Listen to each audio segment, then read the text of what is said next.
मामाच आहेत. आम्ही बघतच आलेलो आहे. छोटंसं मंदिर म्हणजे आम्ही सुद्धा होतो तिथे.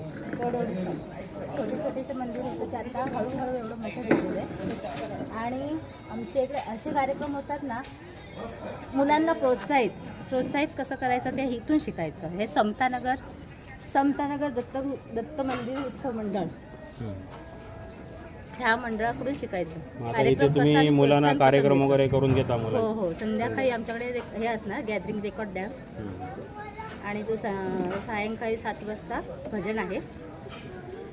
आता भजनाचा प्रोग्राम किती वाजता चालू होणार? काय 8 वाजता. 8 वाजता. आणि रेकॉर्ड डान्स 9 वाजता. रेकॉर्ड डान्स आणि मुलांचा बक्षीस समारंभ आहे तो 9 नंतर चालू होईल. सुंदर. तर रसिक भाऊ तुम्ही सांगा. नमस्कार. आता हे तुम्ही हे जे एवढे मोठे प्रोग्राम करताय तिथे तुम्हाला बाहेरच्या लोकांचे हातभार आहे?